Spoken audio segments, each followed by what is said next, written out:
Hukiba August ki tang tara nomajing numita Youth Organization Sporting Club Khurai na sinduna Felicitation Cum reception ceremony mapang thoki reception ceremony asida Youth Organization Sporting Club Khurai gi members singna tongan ba mahiru kaya amasung sanaroi kaya da akhanaba prize kaya mana kaya pibiki haiba prize phanglaba Mahiroi amadi sanaroi sing ado akhoi huji mathang yengminasi channel asigi mami KANGLEIPAK PUWARI ICHEL kawi channel asibu ahanba yengbu orkadi like share tobir amasung comment kaya pibiramu yengbiriba khudingmakpu ngangkham Prameshwarna ikai khumnabu usari award matek yetu bagi program matek ma hapun zarake nasigi ikai khumna zaraba koina chief guest oi biu ICHEL wala harau yabirakwa Professor Dr. Ngangom Kumar Singh, Managing Director, Cyber Hospital na koi angang ani khakta ana award si biwa hopsena bagi tanja blogzage Professor Dr. Ngangom Kumar Singh Momang dalam lektor bidak nawadik sing jadi koi class 10 ki exam da koi CGPA 9.33 lakhiba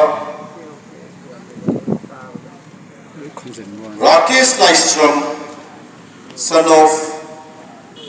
Maisnam Romapati Chanu amadi Syam Kumar Khurai Konsam Laikai election birak naba ningsing jari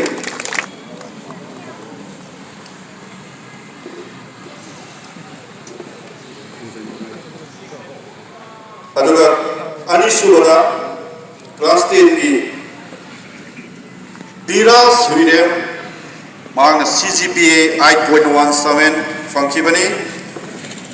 Bira Sweden son of Sweden Ranjan Kumar Singh amadi Raisram Sangita Devi Khurai Thongam Laikai dagini election biraklo Bira Sweden class 10 gini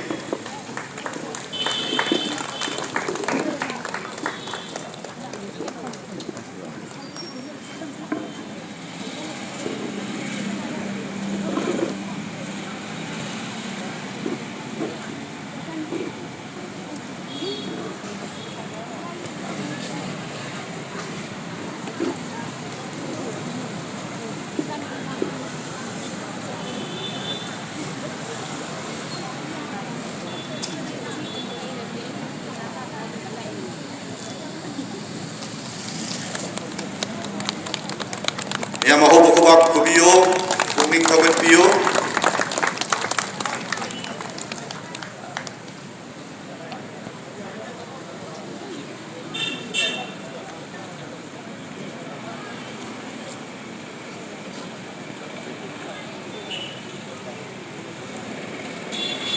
Takut jadi, kai kum nazar ba Profesor Dr. Ngangom Kumar Singh, kai matang da. Dr. Konsam Surjit, President YOAC, Mungtang Nektok Birak Naba, Sing Jari, bagi Class 12 ki, da Lailakpam Riti Priya Sanu,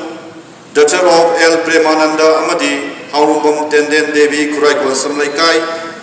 Mahaki percentage 75.8% ni, Nektok Birak Lailakpam Riti Priya. Ya, kubak kubi durang aksing, asibo ko kuring dapat piyo.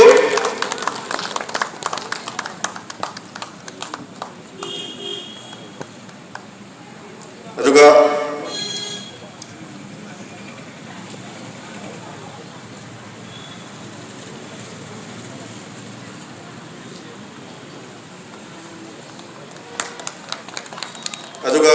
anisubada Samita Konsam Daughter of Konsam Ningthau Khomba amadi Moinang Khem Bizia Devi Khurai Konsam Laikai Mahaki percentage 88.6 ni Ningthau Perlos Samita Konsam Asmita Konsam ꯂꯥꯛꯇ꯭ꯔꯒꯁꯨ ꯃꯃꯥ ꯅꯠꯇ꯭ꯔꯒ ꯃꯄꯥ ꯂꯥꯛꯄꯤꯔꯒꯗꯤ action ꯄꯤꯔꯛꯄ ꯌꯥꯒꯅꯤ ꯑꯩꯈꯣꯏ ꯃꯅꯥꯎꯄꯥꯅ ꯃꯍꯨꯠ ꯁꯤꯜꯂꯒ ꯉꯁꯤꯒꯤ prize ꯑꯁꯤ ꯂꯧꯕꯤꯒꯅꯤ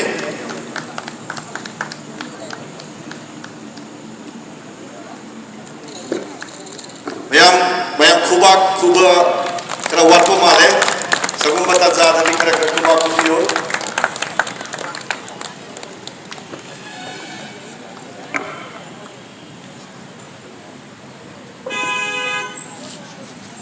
Secretary Dr. Konsum Surjit, President YOC Khurai, Batang Dekai Khum Nazaraba,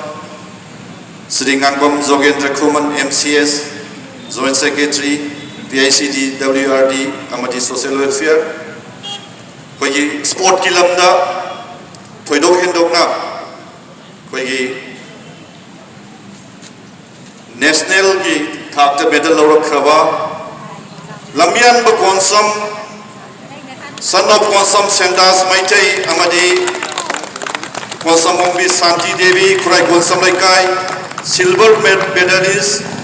Men's Foil Team Fencing 25 Sub Junior National Championship 2024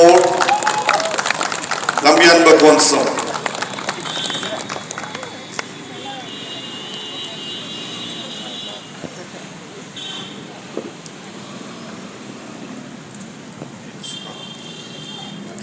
Mathangda Zona Prisi Konsam Daughter of Konsam Hemchandra Singh Amadi Yumkham Sarita Devi Khurai Konsam Laikai National Gold Medalist ni aduga International Gidana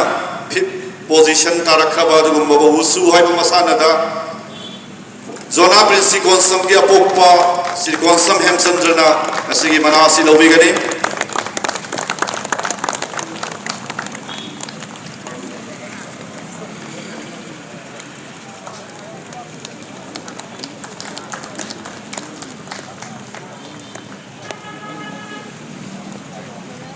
Thank you.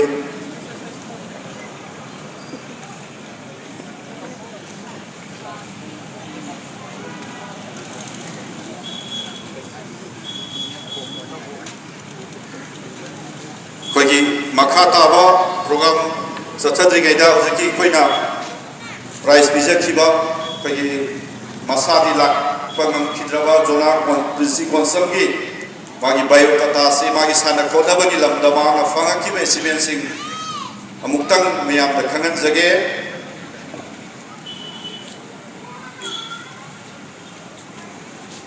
14 Sub Junior National Wushu Championship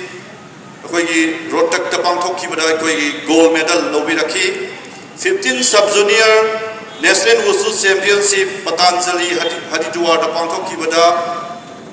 gold Amadi Silver Ani Hangaki 19 Sub Junior National Wushu Championship Kolkata da Pangthok Kibada Gold Hangaki Kunsuba 20 Sub Junior National Wushu Championship Koigi Ranchi da Pangthok Kibada Su Koigi Gold Loraki 15 Sub Junior National Wushu Championship Pune da Pangthok Kibada Su Gold Loraki Kunsuba Junior National Wushu Championship Jalandhar da Punjab ta pangthok kibada gold amadi silver ani phangaki 21 Sub Junior Wushu Championship akoi Kerala da pangthok kibada gold loraki Khelo India Women's League Junior North East Zone gida gold amadi bronze loraki Khelo India Women's League Junior National League 2020 to 23 akoi competitor Tamil Nadu da pangthok kibada gold amadi bronze loraki 23rd Junior Youth National Wushu Championship 2024 akoi adudana akoi gold ani phangaki Khelo India Women's Wushu League East Zone Shillong da pangthok kibada gold loraki All India Inter University Wushu Championship 2025 February da pangthok kiba Chandigarh University da pangthok kiba masidasu koigi gold loraki loinana international ki thakta IWUF Wushu Tau Virtual Competition 2022 da third place 5th place ꯑꯩꯈꯣꯏꯒꯤ ꯇꯣꯉꯥꯟ ꯇꯣꯉꯥꯟꯕ ꯑꯩꯈꯣꯏꯒꯤ category ꯑꯅꯤꯗ ꯐꯪꯂꯛꯈꯤ ꯃꯣꯁꯀꯣꯗ ꯄꯥꯡꯊꯣꯛꯈꯤꯕ